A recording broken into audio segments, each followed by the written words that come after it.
Hello बच्चों। तो पिछले सेशन में हम लोग मोलिक्यूलर फार्मूला और एम्पिरिकल फार्मूला का रिलेशन देख चुके थे। उससे रिलेटेड आज हम लोग मोलिक्यूलर फार्मूला और एम्पिरिकल फार्मूला से रिलेटेड बच्चों आज हम लोग क्या करेंगे, कुछ क्वेश्चन करेंगे। ठीक है, उसके बाद से ये जो आपकी जो टॉपिक होगी मोलिक्यूलर फार्मूला और एम्पिरिकल फार्मूला से ये आपकी आज क्या हो जाएगी बेटा, कंप्लीट हो जाएगी। बात समझ में आया? तो पिछले सेशन में ही हमने बता दिया था कि परसेंटेज कंपोजिशन किसी भी एलिमेंट का यदि दिया हुआ हो तो उसका हम लोग मोलिक्यूलर फार्मूला या एम्पिरिकल फार्मूला हम लोग कैसे डिटरमाइन करते हैं। तो सबसे पहले क्या करना है कि आपको अगर परसेंटेज कंपोजिशन दिया हो तो एम्पिरिकल फार्मूला निकाल लीजिए, और एम्पिरिकल फार्मूला यदि आपसे निकल जाए तो मोलिक्यूलर फार्मूला निकालना कोई बहुत बड़ी बात है नहीं, क्योंकि मोलिक्यूलर फार्मूला इक्वल टू मैं बता चुका हूँ n इंटू एम्पिरिकल फार्मूला। तो आज की जो क्वेश्चन मैं स्टार्ट कर रहा हूँ, कुछ छोटे छोटे क्वेश्चन से मैं स्टार्ट कर रहा हूँ। तो पहला क्वेश्चन मैं आपको दिया हूँ, क्वेश्चन नंबर जो फर्स्ट है बेटा, कि ये जो आपका क्वेश्चन फर्स्ट है, a hydrocarbon contains 80% of carbon.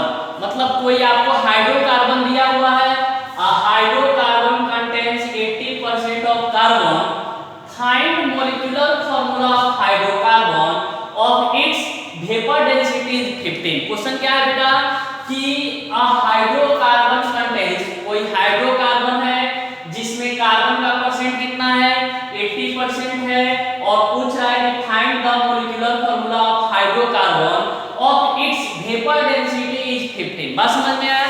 तो क्वेश्चन में ऑलरेडी मेंशन, अगर इसको सॉल्व किया जाए बेटा तो ध्यान दीजिए, अगर इसको सॉल्व किया जाए तो हम लोग को आइडिया क्या लगता है कि हाइड्रोकार्बन किससे मिलकर बना हुआ है। कोई भी हाइड्रोकार्बन अगर लेते हैं तो ये जो हाइड्रोकार्बन जो होता है दो एलिमेंट से मिलकर बना होता है, कार्बन और हाइड्रोजन। पहला पॉइंट तय हो गया कि क्वेश्चन जैसे ही पढ़े उसमें मेंशन दिया हुआ है हाइड्रोकार्बन, और हाइड्रोकार्बन किससे मिलकर बेटा बना हुआ है, कार्बन और हाइड्रोजन। कार्बन का परसेंट कितना दिया हुआ है, तो ये जो है कार्बन का जो परसेंट दिया हुआ है 80% है, और हाइड्रोजन का कितना हो जाएगा, 100 में से सब्ट्रैक्ट कर दीजिएगा तो ये आपका क्या हो जाएगा, हाइड्रोजन का आपको 20%। बात समझ में आया? अब हम लोग क्या करते हैं नेक्स्ट स्टेप में कि परसेंट बाई कार्बन का अगर हम लोग क्या करेंगे, सबसे पहले कि कार्बन का परसेंट बाई एटॉमिक मास निकालते हैं तो 80/12 करेंगे, और हाइड्रोजन का निकालते हैं तो हाइड्रोजन का क्या हो जाएगा कि 20/1। तो यहाँ से इसको सॉल्व कर दीजिएगा बेटा, तो 12 6.66 के आसपास आ जाएगा। तो ये कार्बन का हो जाएगा 6.6 और हाइड्रोजन का कितना हो जाएगा 20। अब मैं आपको बताया हूं कि जैसे ही निकालने के बाद आप क्या कीजिए कि सिंपलेस्ट होल नंबर निकाल लीजिए, सिंपलेस्ट होल नंबर रेशियो। एक चीज बता चुका हूं, तो दोनों में छोटा कौन सा है जी, तो ए वैल्यू छोटा है, तो 6.6 को किससे डिवाइड करेंगे बेटा, तो 6.6 को 6 से डिवाइड कर दिए आ गया 1, और 20 को डिवाइड कर दिए 6.6 से, तो आपका लगभग में कितना आ जाएगा, 3 आ जाएगा, अप्रॉक्स 3 आ जाएगा। तो अगर हमको कार्बन का भी हमारा पता चल गया 1 और हाइड्रोजन का भी कितना 3, तो empirical formula for this compound is equal to CH3। Empirical formula of this compound is equal to CH3।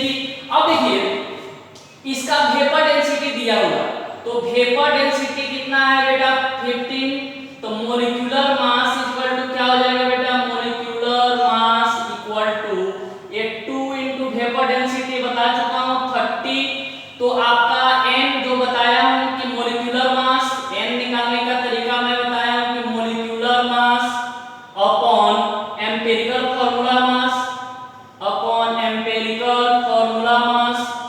तो एम्पिरिकल फार्मूला मास कर देते हैं, तो मोलिक्यूलर मास कितना है बेटा 30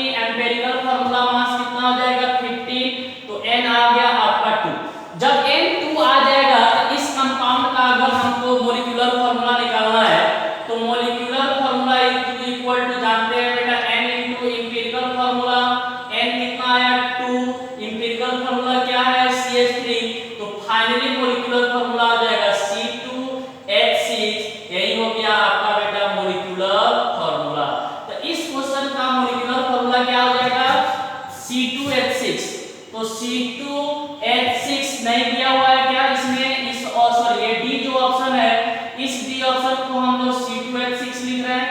तो C2H6 आपका क्या हो जाएगा, ये जो डी आंसर है वही आपका C2H6। अगर ऐसा कभी क्वेश्चन अगर आपको मिल जाए तो इसको हम लोग लॉजिकल भी सोच सकते हैं, इतना करने का जरूरत नहीं पड़ेगा, ठीक है। अगर आपको अगर देखिए ये तो आपका हो गया बाय प्रोसेस, ये आपका क्या हो गया बेटा प्रोसेस के अकॉर्डिंग। लेकिन अगर क्वेश्चन में हमको जल्दी टिक करना है तो सबसे पहले देखिए ऑप्शन दे रखा है, तो ऑप्शन वाला क्वेश्चन आसानी से हम लोग कर सकते हैं कि देखिए वेपर डेंसिटी दिया हुआ है, तो वेपर डेंसिटी से तुरंत क्या कर दीजिए, मॉलिक्यूलर मास निकाल लीजिए। Molecular mass of compound, molecular mass निकालिएगा तो 2 into वेपर डेंसिटी, यहां से मॉलिक्यूलर मास 30 आ गया। अब क्या करते हैं, चेक करते हैं कि किसी कौन से ऑप्शन में मॉलिक्यूलर मास 30 आ रहा है। तो देखिए यहाँ पे मॉलिक्यूलर मास 15 है, यहाँ पे 28 है, यहाँ पे भी आपकी मॉलिक्यूलर मास 30 नहीं है। तो ऑप्शन जो डी है, इस ऑप्शन डी का मॉलिक्यूलर मास क्या हो गया बेटा 30, तो इसलिए आपका आंसर क्या हो जाएगा, डी हो जाएगा। बात समझ में आया। तो कुछ क्वेश्चन हम लोग लॉजिकल भी क्या करते हैं एग्जाम में कर सकते हैं, टाइम बचाते हैं लॉजिकल के साथ। अगर कंसेप्ट है तो देखिए भाई इतना करेंगे हमको नो डाउट, ऐसा नहीं है कि नहीं आएगा, इससे भी ऐसा होता है। लेकिन अगर आपको अगर देखना है कि मॉलिक्यूलर मास किसी भी कंपाउंड का, एक ही कंपाउंड का आंसर सेम आ रहा है, तो आप डायरेक्ट क्या कर सकते हैं, मार्क कर सकते हैं। नहीं, अगर एक से ज्यादा का है तो आपको बाय प्रोसेस क्या करना होगा बेटा, सॉल्व करना होगा। बात समझ में आया। अब देखिए एक क्वेश्चन आपको अच्छे से क्लियर हो गया। अब देखिए क्वेश्चन ये क्या कर रहा है कि फाइंड एम्पिरिकल फार्मूला, कि find empirical formula of 4 gram calcium, find empirical formula 4 gram calcium, 6.022 into 10 to the power 22 atoms of carbon and 4.8 gram of oxygen। Question क्या है बेटा कि find empirical formula of 4 gram calcium, 6.022 10 to the power 22 atoms of carbon and 4.8 gram of oxygen is। बात समझ में आया, question समझ में आ गया, तो इसको सॉल्व कीजिए। तो बेटा अब देखिए इस क्वेश्चन को सॉल्व करने के लिए करना क्या है, देखिए आसान सा क्वेश्चन है। ये जो हम लेते हैं जैसे यहाँ पे कार्बन का 2 और हाइड्रोजन का 6, ये क्या है, मोल रेशियो है। क्या है बेटा, मोल रेशियो। तो सबसे पहले हम लोग मोल रेशियो निकाल लेते हैं। 3 एटम में बेटा अगर इसको सॉल्व किया जाए, अगर इसको सॉल्व किया जाए तो 3 एटम कौन कौन सा है, कैल्शियम है, कार्बन है और ऑक्सीजन है। मोल रेशियो निकालते हैं तो मोल रेशियो इसका कितना आ जाएगा, कैल्शियम का 4/40, इसका कितना आ जाएगा 6.022 10 to the power 22 upon 6.022 into 10 to the power 23 और इसका कितना आ जाएगा 4.8 upon 60। अब इसको सॉल्व कीजिएगा तो इसका मोल रेशियो हो जाएगा 1/10, इसका मोल रेशियो 1/10, इसको सॉल्व कीजिएगा तो इसका मोल रेशियो 1/10 और इसको सॉल्व कीजिएगा इसको तो इसका मोल रेशियो हो जाएगा 3/10। तो सभी में छोटा क्या है बेटा, मोल रेशियो निकालने सबसे छोटा क्या है 1/10, तो 1/10 को सभी से क्या कर देंगे, यहां से देखिए डिवाइड में, यहां पे 1/10 सभी से डिवाइड कर देंगे तो मोलर रेशियो हो जाएगा 1/10 into 10, 1/10 into 10, 3/10 into 10, तो कर देंगे तो 10 से 10 गायब, 10 से 10 गायब, 10 से 10 गायब। तो इसका वैल्यू कितना आ गया 1, इसका वैल्यू कितना आ गया 1 और इसका वैल्यू कितना आ गया 3। तो finally empirical formula of this compound क्या हो जाएगा बेटा, तो empirical formula of this compound calcium 1 carbon 3, तो CaCO3 इस कंपाउंड का क्या हो जाएगा, एम्पिरिकल फार्मूला। कोई डाउट है ना। तो देखिए जब भी हमको एम्पिरिकल या मॉलिक्यूलर फार्मूला दिया रहता है, निकालना होता है, तो हम लोग एटम का क्या लेते हैं, मोल रेशियो। एटम का क्या लेंगे, मोल रेशियो लेके उसको क्या कर देंगे, सॉल्व कर देंगे। तो इस कंपाउंड की एम्पिरिकल फार्मूला क्या हो गया बेटा, CaCO3 इस कंपाउंड का एम्पिरिकल फार्मूला है। कुछ क्वेश्चन और हम लोग देखते हैं, कुछ क्वेश्चन और हम लोग करेंगे इससे रिलेटेड।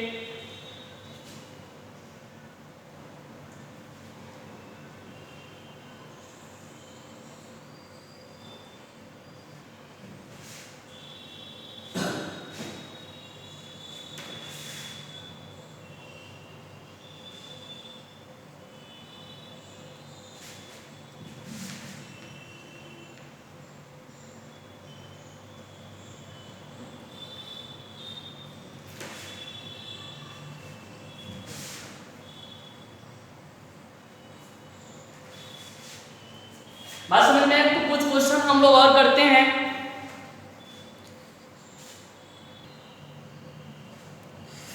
जैसे कुछ क्वेश्चन और हम लोग देखिए, क्वेश्चन नेक्स्ट क्वेश्चन हम लोग करते हैं। क्वेश्चन क्या कर रहा है कि एन ऑर्गेनिक कंपाउंड, क्वेश्चन क्या है बेटा ध्यान से समझिए, कि an organic compound of molar मास, कोई ऑर्गेनिक कंपाउंड दिया हुआ है जिसका बेटा मोलर मास कितना है 108 ग्राम।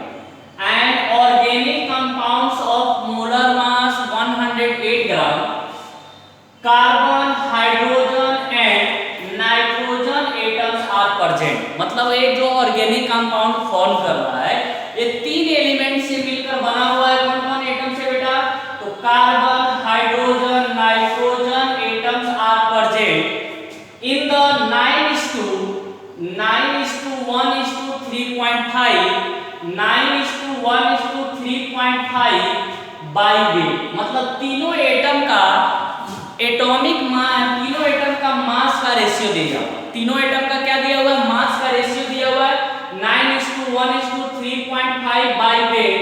तो आपसे क्या पूछ रहा है कि molecular formula of the compound. बस समझ में आया कि क्वेश्चन क्या कर रहा है कि कोई ऑर्गेनिक कंपाउंड है जिसका मोलर मास दे रखा है 108 ग्राम।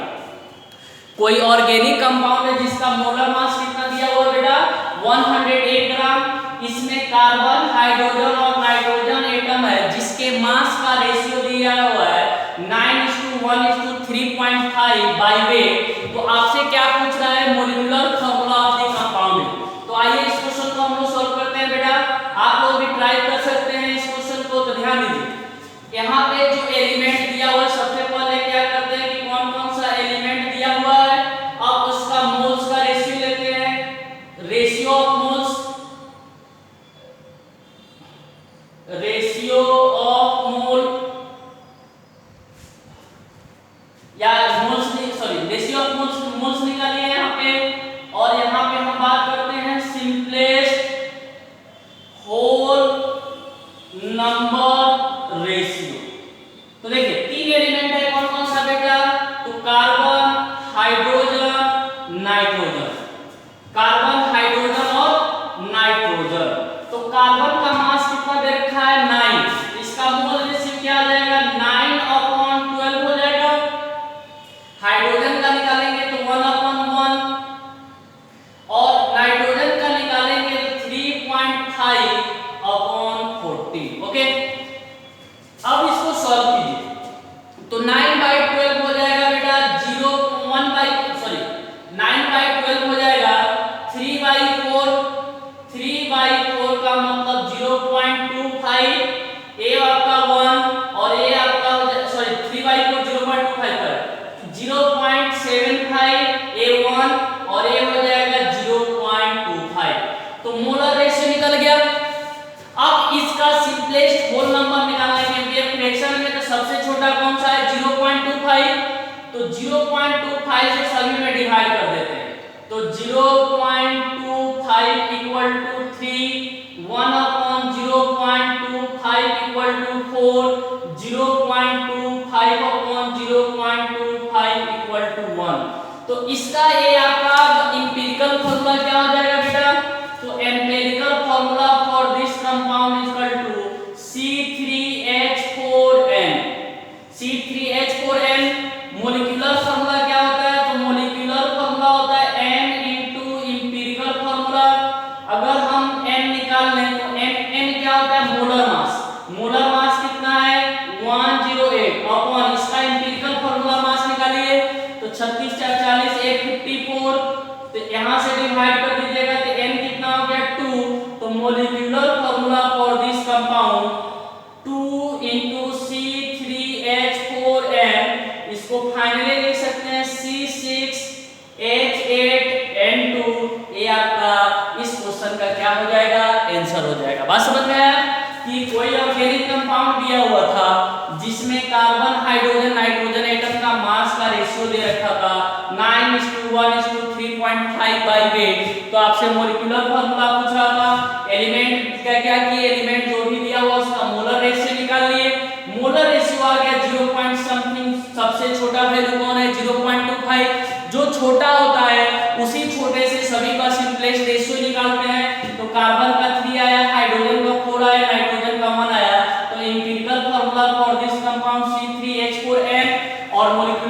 मैं बता चुका हूं कि molecular formula is equal to n into empirical formula.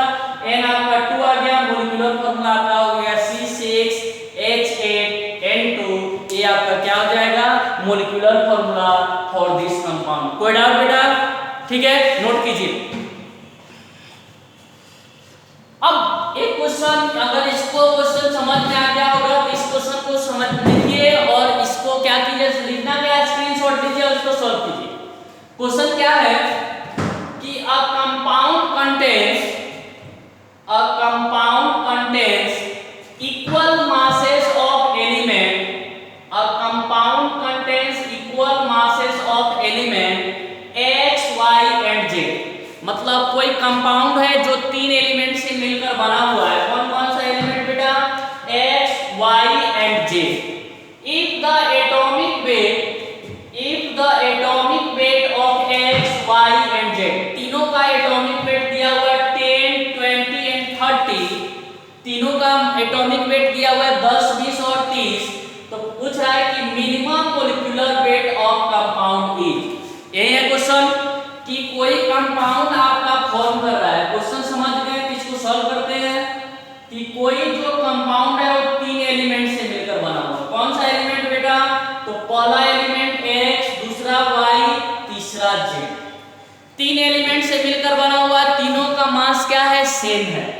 तीनों का मास सेम है तो यहाँ पे हम क्या करते हैं, मोल रेशियो निकाल लेते हैं। मोल रेशियो, क्योंकि जब तक फॉर्मूला कंपाउंड का नहीं निकलेगा मोलिकुलर मास बता सकते हैं? नहीं बता सकते हैं। तो सबसे पहला क्या काम करना है, हम लोग को कंपाउंड का मोलिकुलर फॉर्मूला निकालना। तो मोल रेशियो, सभी का मास सेम है तो क्या करते हैं, a मान लिए मास A/10, इसका हम लिख लेते हैं A/20 और इसका बेटा A/30। ओके, तो यहाँ से इसका जो वैल्यू आ जाएगा, मोलर रेशियो ले रहे हैं, ध्यान दीजिए मोलर रेशियो।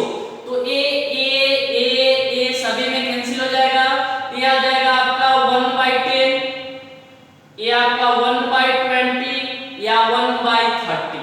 तो अब छोटा इसको क्या करते हैं, एलसीएम अगर 60 से सभी को मल्टीप्लाई कर दे, 60 से सभी को मल्टीप्लाई कर दे, ध्यान दीजिए 60 से सभी को क्या करें, मल्टीप्लाई कर दे, तो इसके वैल्यू पे कोई अंतर होगा बेटा? क्योंकि हमको सिंपलेस्ट रेशियो निकालना है तो एक सिंपलेस्ट रेशियो 1/6 आएगा। तो यहाँ से 6 हो जाएगा, यहाँ से आपका 3 हो जाएगा और यहाँ से आपका 2 हो जाएगा। तो molecular formula of compound x, y, z, x का वैल्यू 6, y का 3 और ये आपका क्या हो जाएगा, 2 हो जाएगा। तो मोलिकुलर फार्मूला निकल गया x 6 y 3 z 2। तो मोलिकुलर मास आपसे पूछ रहा था, तो molecular mass is equal to, x का एटॉमिक मास 10 है तो 10 × 6, इसका 20 है 20 × 3 और इसका 30 है तो 30 × 2, ये हो जाएगा 60 + 60 + 60। तो इसका आंसर हो जाएगा 180 मोलिकुलर मास। तो molecular mass of this compound is equal to कितना बेटा, 180 ग्राम। ओके, कोई डाउट नहीं ना? क्वेश्चन समझ में आ गया आपको? अच्छी बात है, क्वेश्चन समझ गए। तो अब 1 से 2 और क्वेश्चन करेंगे हम लोग इस टॉपिक से related.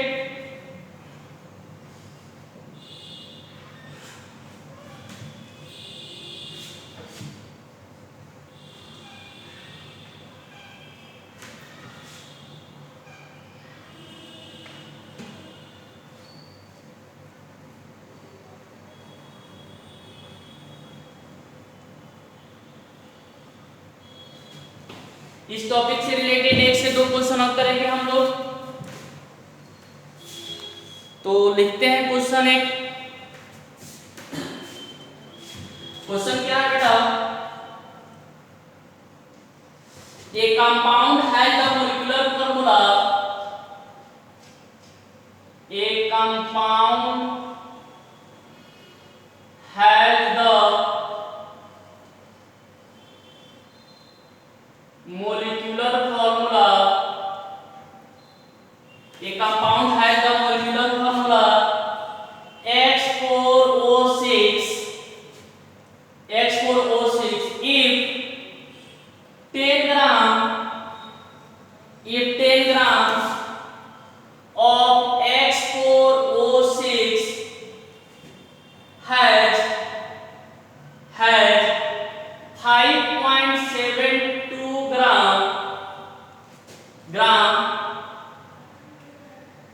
of X, 5.72 gram of X, the atomic mass of element, the atomic mass of element, the atomic mass of element X is, question लिखिए। क्वेश्चन क्या कर रहा है बेटा कि अ कंपाउंड है मोलिकुलर फार्मूला, कोई कंपाउंड है जिसकी मोलिकुलर फार्मूला कितना दे रखा है X4O6, if 10 gram of X4O6, 10 gram of X4O6 has 5.72 gram of X, मतलब टोटल वेट 10 ग्राम है जिसमें 5.72 ग्राम किसका है X का है। तो आपसे क्या पूछ रहा है कि atomic mass of element X is, solve कीजिए बेटा, कोशिश कीजिए इसको,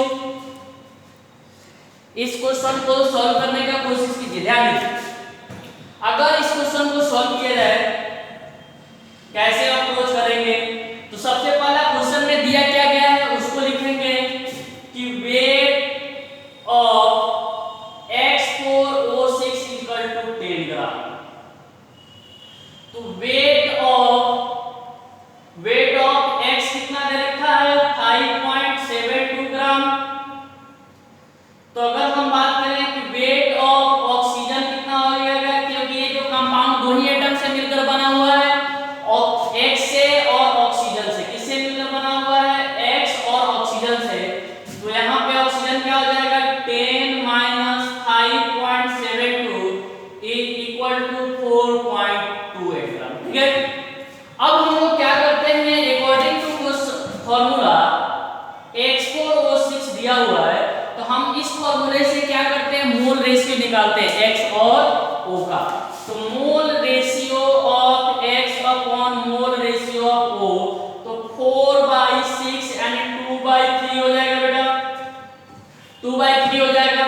यहां से अगर हम मोल्स ऑफ X निकाले तो moles of X given mass 5.72 upon atomic mass नहीं मालूम A लिख लिए।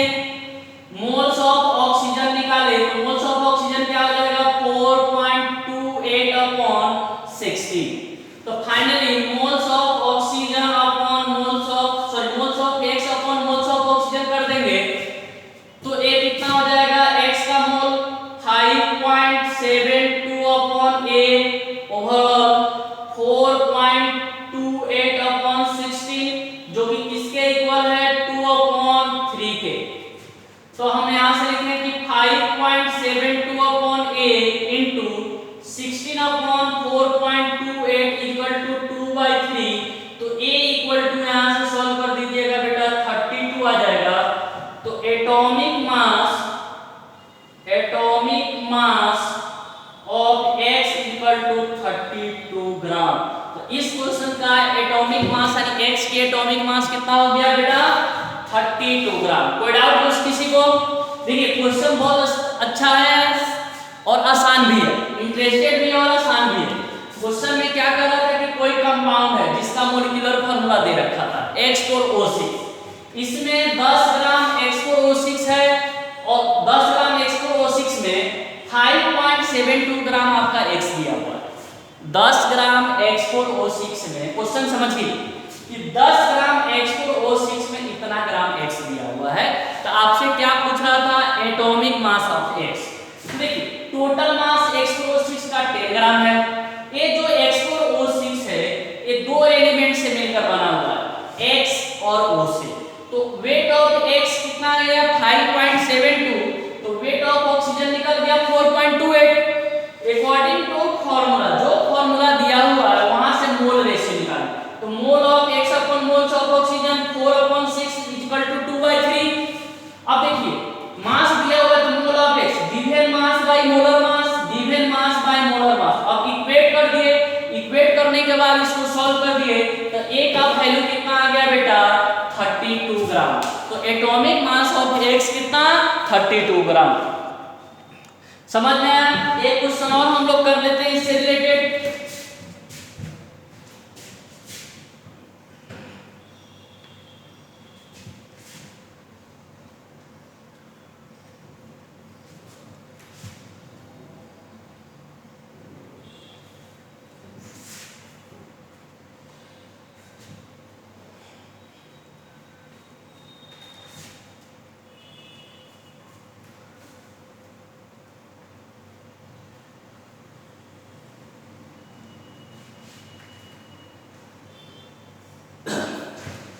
इससे रिलेटेड एक क्वेश्चन और करते हैं हम लोग।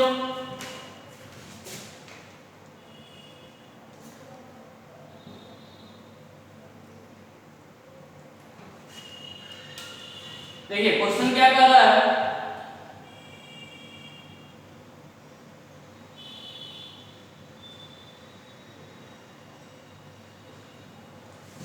क्वेश्चन ये है the empirical formula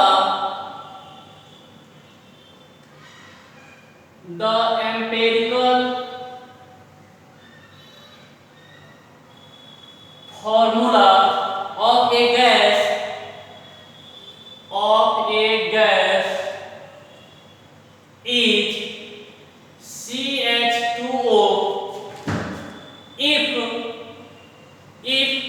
4.02 gram of this gas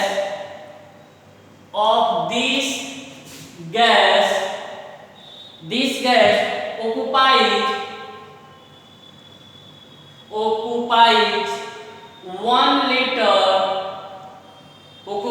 1 liter at 0 degree C and 1 atm pressure, then its molecular formula is question ध्यान से समझिए कि क्या कर रहा है कि the empirical formula of gas is CH2O, मतलब कोई गैस है जिसका एम्पिरिकल फॉर्मूला CH2O दिया हुआ है। अब आगे आपसे कह रहा है कि if 4.02 gram of this gas, अब इस गैस का मास कितना दिया हुआ है 4.02 gram of this gas occupy 1 litre, मतलब ये जो गैस है इस गैस का मास अगर हम 4.02 ग्राम कर दें तो कितने वॉल्यूम को ऑक्युपाई कर रहा है 1 लीटर को, कितने टेम्परेचर प्रेशर पे बेटा, तो 0 डिग्री सी और 1 atm प्रेशर पे ऑक्युपाई कर रहा है। अगर इसको सॉल्व किया जाए तो ध्यान दीजिए, जैसे ही हम 0 डिग्री सी और 1 atm प्रेशर देखें, 0 डिग्री सी और 1 atm प्रेशर देख लिए तो यहां से कंफर्म हो गया बेटा कि ये क्या आपका बन गया NTP। जैसे ही हम 0 डिग्री सी और 1 atm प्रेशर देखे तो यहां से ये क्या हो गया NTP बन गया। अब देखिए टोटल वॉल्यूम कितना दिया हुआ 1 लीटर। सबसे पहला एम्पिरिकल फार्मूला दे रखा है CH2, एम्पिरिकल फार्मूला दे रखा है CH2O, हमको क्या निकालना है मॉलिक्यूलर फार्मूला निकालना है। ओके, तो जैसे ही देखे ये समझ गए कि क्या हो गया NTP, तो अगर हम मोल्स ऑफ गैस निकालें तो क्या करेंगे 1/22.4 जो कि इसके इक्वल हो जाएगा मॉलिक्यूलर मास। अगर हम इसका मान लेते हैं कि गैस की वॉल्यूम क्या है, देखिए सबसे पहला काम क्या कीजिए कि वॉल्यूम दिया हुआ है 1 लीटर, मास दिया हुआ है W दे रखा है 4.02 ग्राम दे रखा है। अब हम लोग क्या करते हैं मोल्स इक्वल कर लेते हैं। तो सबसे पहला ध्यान दीजिए मोलिक्यूलर मास अगर क्वेश्चन में निकल जाए तो मेरा क्वेश्चन सॉल्व हो जाएगा। तो मोलर मास यानी मोलिक्यूलर मास और अगर गैस निकल जाए तो मेरा क्वेश्चन सॉल्व हो सकता है, क्योंकि मोलिक्यूलर फार्मूला जानते हैं क्या होता है N इनटू एम्पिरिकल फार्मूला, और N क्या हो गया molecular mass upon empirical formula mass, यही ना होता है बेटा एम्पिरिकल फार्मूला मास। तो ये हमको मालूम है एम्पिरिकल मास कितना है बेटा, तो 12 तो 14 30 हो जाएगा। अब अगर हमको मोलिक्यूलर मास निकालना है तो मोल को इक्वेट करते हैं, तो मोल को 1/22.4 is equal to 4.02 upon molecular mass of gas. तो अगर हम क्रॉस मल्टीप्लाई कर दें तो molecular mass of gas is equal to 22.4 into 4.02 अब इसको सॉल्व करना है। सॉल्व करके बताइए बेटा क्या होगा कि 22.4 मल्टीप्लाई 4.02, ये आ जाएगा आपका 90। ये कितना हो गया 90। जब 90 हो गया तो मोलिकुलर मास आपका 90। ये आपका n कितना हो गया, n आपका आ गया 3।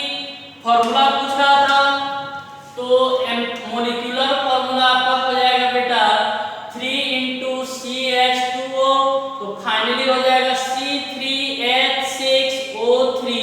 ये आपका मोलिकुलर फॉर्मूला हो गया इस कंपाउंड का। बात समझ में आया आप लोगों को? क्वेश्चन समझ गए? तो मेरे ख्याल से मोलिकुलर फॉर्मूला और एम्पिरिकल फॉर्मूला से रिलेटेड जितने भी तरह के क्वेश्चन हो सकते थे मैंने करा दिया हूं। अगर आप लोगों का काम क्या है कुछ और नए नए क्वेश्चन को क्या करना, अटेम्प्ट करना, तो फिर हम लोग मिलते हैं नेक्स्ट सेशन में। आज की सेशन आप लोगों को काफी मजेदार लगा होगा, फिर हम लोग मिलते हैं नेक्स्ट सेशन में। Thank you all of you.